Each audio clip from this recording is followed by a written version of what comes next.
My wife refused intimacy for months, then suddenly wanted a baby. I already knew the truth. Please stay with me as I tell my story. And please, do not forget to support our channel by subscribing to our channel, liking our videos, and sharing your loved ones. Your support means the world to us. Now to our story. MPO. She hadn't touched me in months.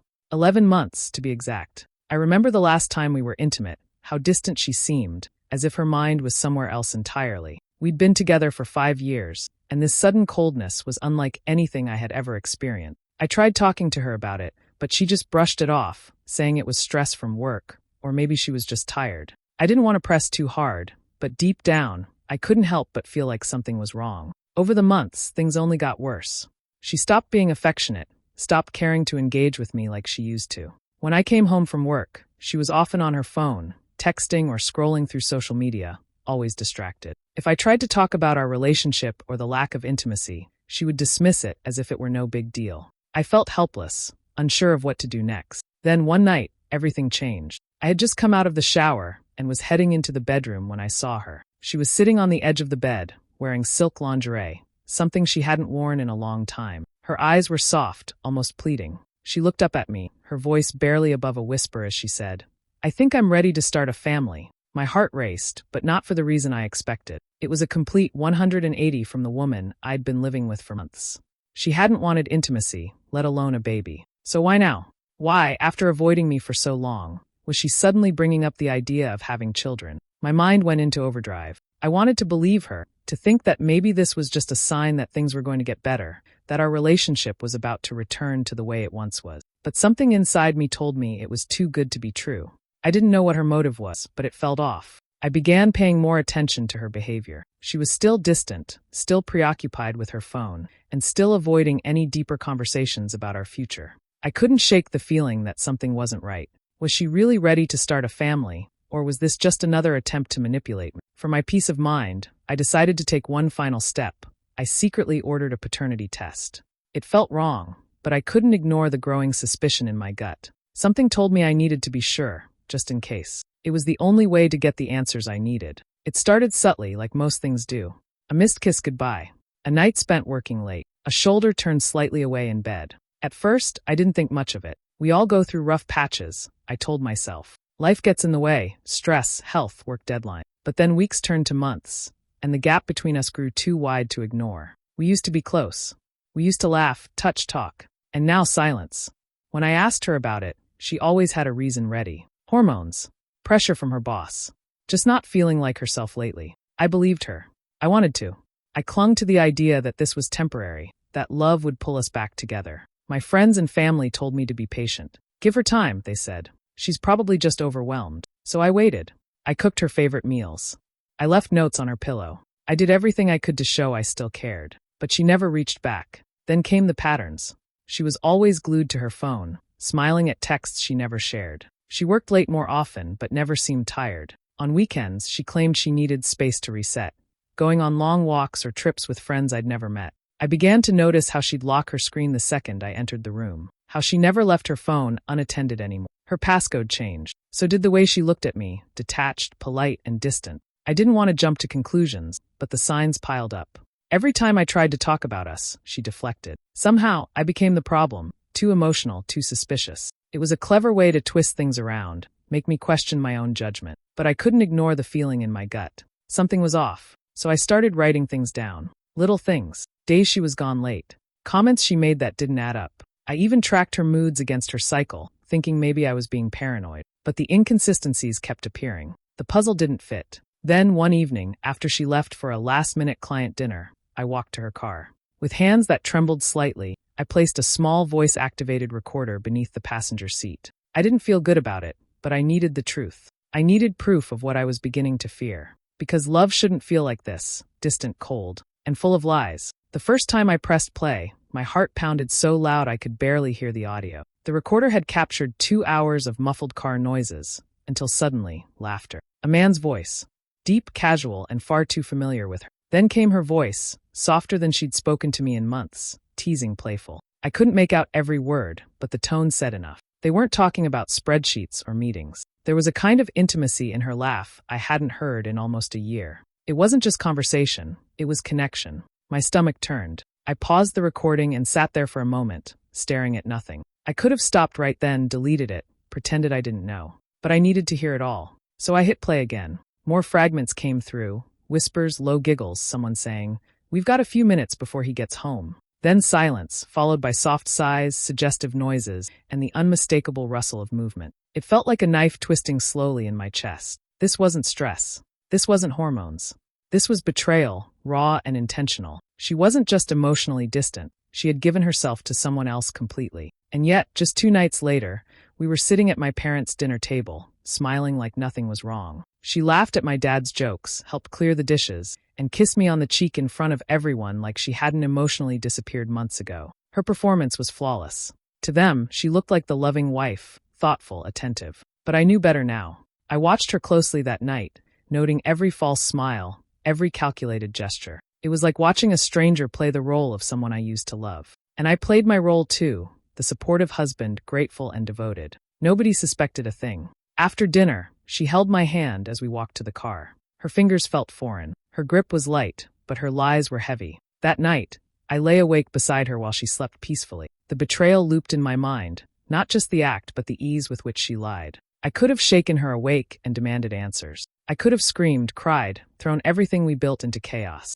But I didn't, because now I understood something. She didn't just betray me, she underestimated. And if she thought she'd fooled me, then maybe she deserved to find out, slowly and carefully, just how wrong she was. I wasn't going to confront her. I was going to outsmart her.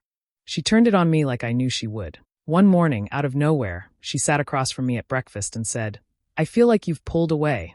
The same woman who had avoided any real connection for months was now saying I was the one being distant. Her voice trembled, like she was hurt, confused, like she couldn't understand why I was so cold. I listened, nodded, pretended to reflect. Inside, I felt numb. She was twisting the story, making me question myself, like maybe I had imagined the last year. Like her silence, her withdrawal, her late nights.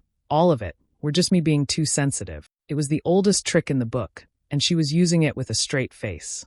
Then the change came. She started dressing up more, acting flirty, brushing her hand across my chest, giggling at things that weren't funny. It felt forced but calculated. And the timing? Convenient. Like clockwork, her new interest lined up with her ovulation days. Suddenly she was interested in reconnecting, but only when she could get pregnant. She pulled me in close and whispered about wanting a fresh start, about making things right, about having a child together. Her eyes even welled up once, but I didn't trust those tears. I had seen too much. Still, I played along. I told her I wanted that too.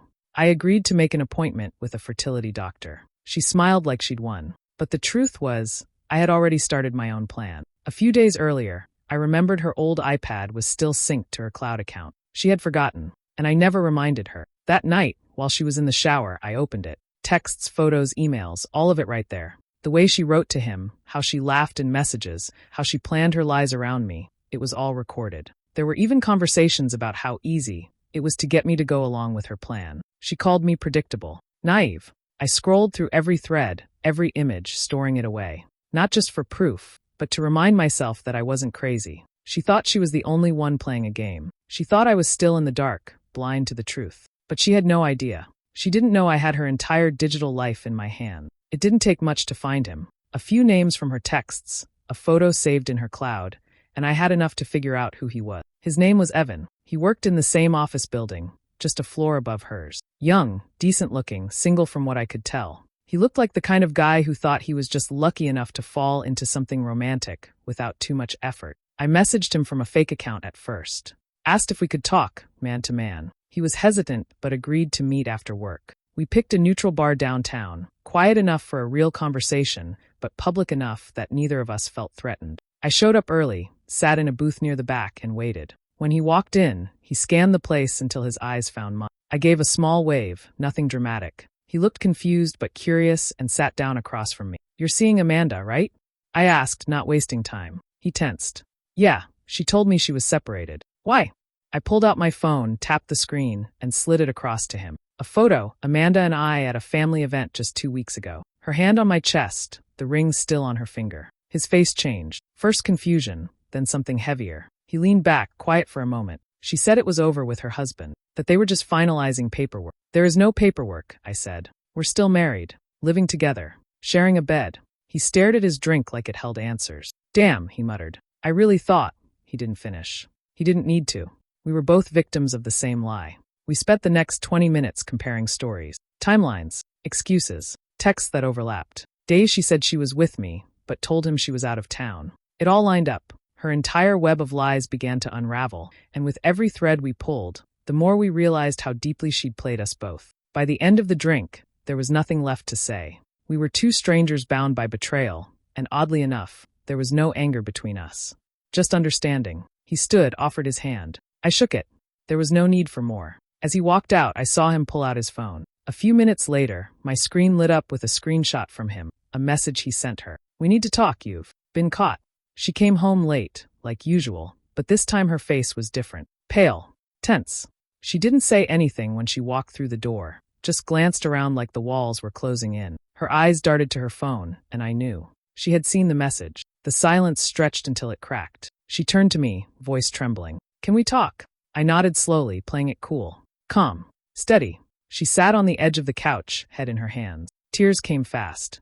Real ones, maybe. Or maybe not. I messed up, she whispered, like the words hurt to say.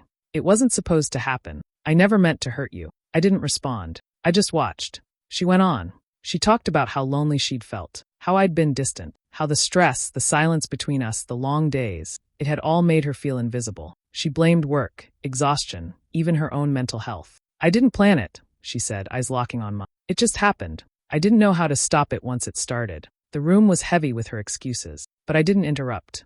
I let her cry, let her reach for my hand, let her try to sell the idea that this was all just a big mistake. Then came the final act. I want to fix this, she said, her voice breaking. I want us to start over. Go to therapy. Whatever it takes.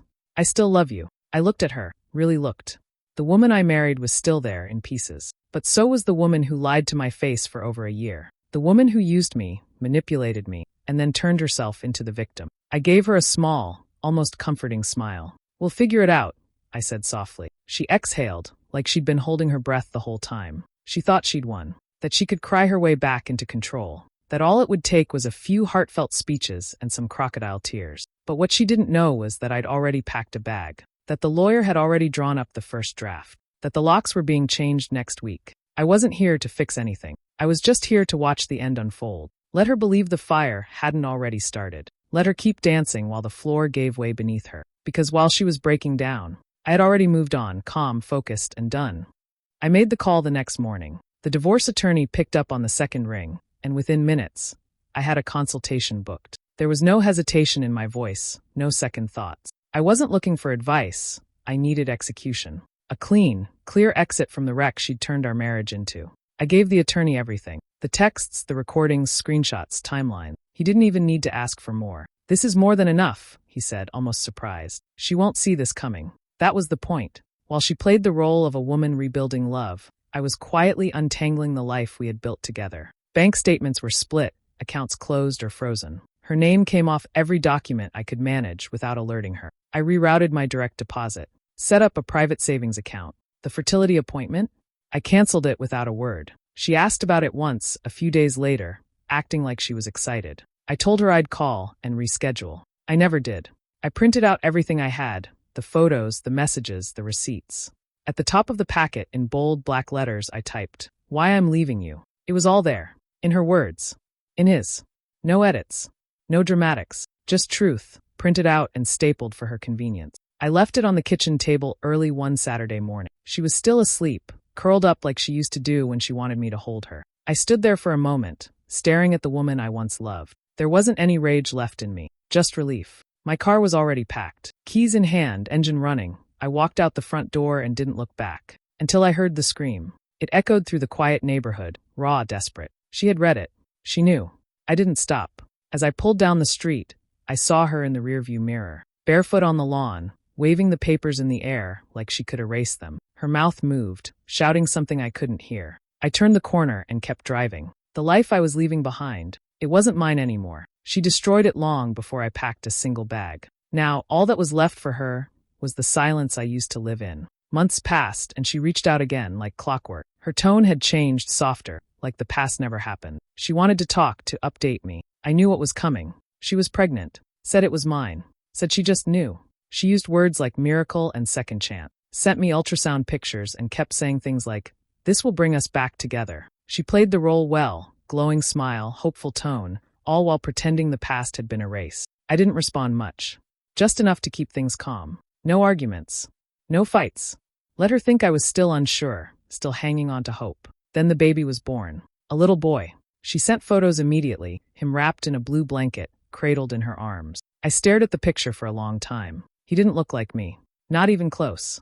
Still, I played along. I congratulated her, said he was cute, asked if I could visit and bring a gift. She agreed, thrilled at the idea. When I showed up, I brought a stuffed animal and a quiet smile. Held the baby briefly, long enough to see what I needed to. Then, a few days later, I bought a paternity test. Collected what I needed, mailed it in. I didn't tell anyone. The results arrived a week later. I opened the envelope slowly, even though I already knew what it would say. 0% match. Not mine. Not even a sliver of doubt. I sat with the paper in my hand for a while. No anger. Just a strange calm, like everything had come full circle. Every suspicion, every late night, every lie, confirmed by one cold document. I printed a copy and slid it into an envelope. On top of the page, I wrote one word in black ink. Goodbye. I sent it by certified mail. No return address. No message. No explanation. She would open it, see the truth written clearly, and understand there was no more pretending. No more manipulation. No more us. She had played her final card. And lost. I didn't need to scream. Didn't need revenge. The truth did it for me. The day I left that town, I didn't look back. A small moving truck held everything I cared to keep. The rest, memories, furniture, photos, were left behind like ashes from a fire long burned out. I drove for hours through winding roads and quiet towns until the skyline of a new city rose in front of me. Fresh air, fresh start. I didn't know a single person there, and that was the point. I needed space, distance, and the silence to hear my own thoughts again. The first few weeks were quiet.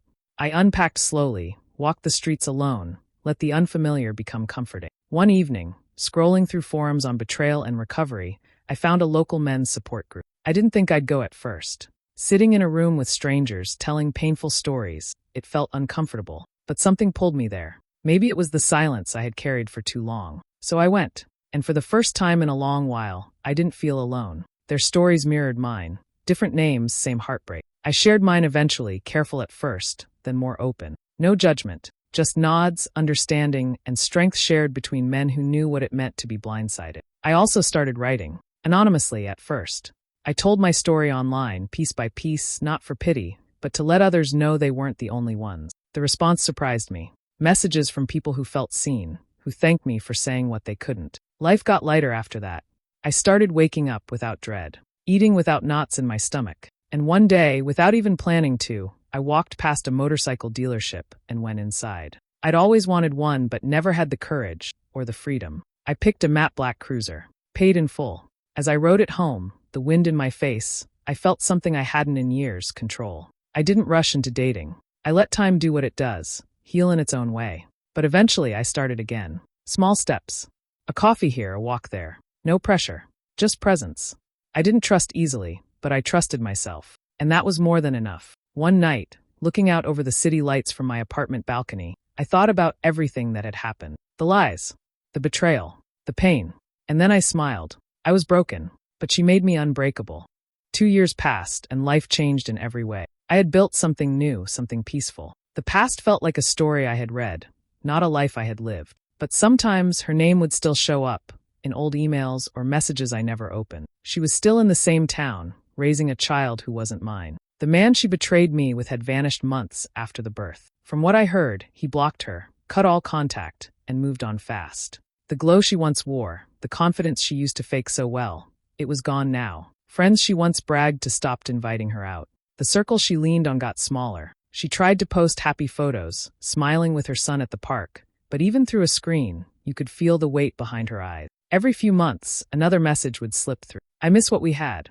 I think about you all the time. You were the only one who truly loved me. I never replied. Not once. Because by then, I was living a different story. I had met someone new, someone honest, steady, real. We started slow, and we built trust with care. The kind of love that doesn't rush, doesn't demand. It just grows.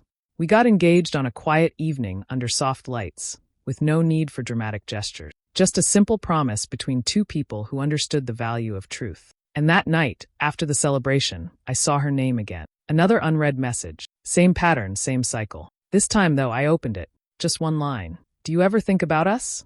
I didn't respond with anger or blame. I didn't point fingers or drag up the past. Instead, I opened a blank reply, typed a single sentence, and hit send. You taught me how to trust my gut. Thanks. No more. No less.